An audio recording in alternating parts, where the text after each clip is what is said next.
শুভ সকাল।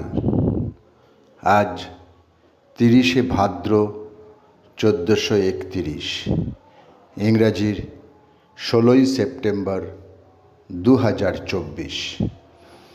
16ই সেপ্টেম্বর 1893 উত্তর 24 পরগনার নৈহাটিতে জন্মগ্রহণ করেন বিশিষ্ট বিজ্ঞান গবেষক ও সাহিত্যিক গিরিজাপতি ভট্টাচার্য। তাঁর লেখা বিশেষ বইগুলি হল আহার ও আহার্য, ডাক্তারের দুনিয়া, নিজের ডাক্তার নিজে, অন্তরঙ্গ রবীন্দ্রনাথ, ডাকের চিঠি, অস্তগামী চাঁদ ইত্যাদি। নির্মলিন, ডালি ও বাংলা গোলা নামে কয়েকটি জনপ্রিয় সাবানও তিনি প্রস্তুত করেন। রবীন্দ্রনাথ ঠাকুরের ব্যবহারের জন্য সেই সময় তিনি এক ধরনের তরল সাবান তৈরি করেছিলেন।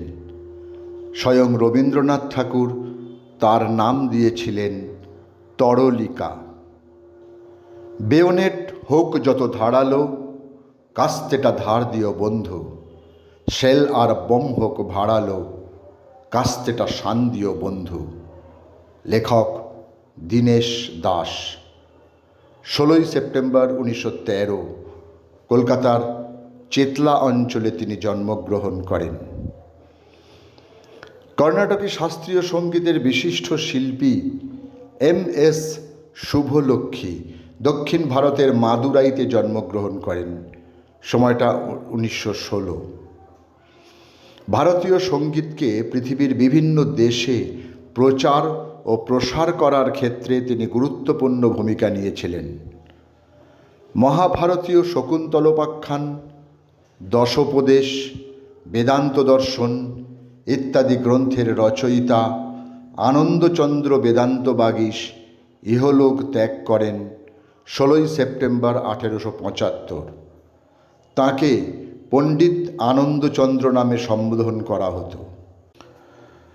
16ই সেপ্টেম্বর 1931 হিজলি বন্দিনিবাসে পুলিশ গুলি করে হত্যা করে ব্রিটিশ বিরোধী ভারতীয় স্বাধীনতা সংগ্রামী সন্তোষ কুমার মিত্র ও তারকেশ্বর সেনগুপ্তকে।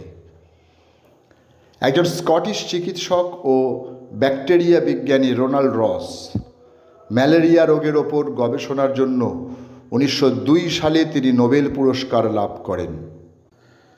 তিনিই প্রথম দেখান যে কি করে ম্যালেরিয়া ছড়িয়ে পড়ে। তাঁর সহ গবেষক পশ্চিমবঙ্গের পানিহাটি নিবাসী ডাক্তার কিশোরীমোহন বন্দ্যোপাধ্যায়কে এই কর্মের জন্য ব্রিটেনের সম্রাট এডওয়ার্ড স্বর্ণপদকে ভূষিত করেন। 1932 সালে আজকের দিনে রোনাল্ড রস ইহলোকের মায়া ত্যাগ করেন। কবি সুধীন্দ্রনাথ দত্তের পিতা কবি হীরেন্দ্রনাথ দত্ত 16ই সেপ্টেম্বর 1942 74 বছর বয়সে দেহত্যাগ করেন। তিনি ছিলেন খ্যাতিমান আইনজীবী, চিন্তাশীল লেখক ও বিশিষ্ট দার্শনিক পণ্ডিত।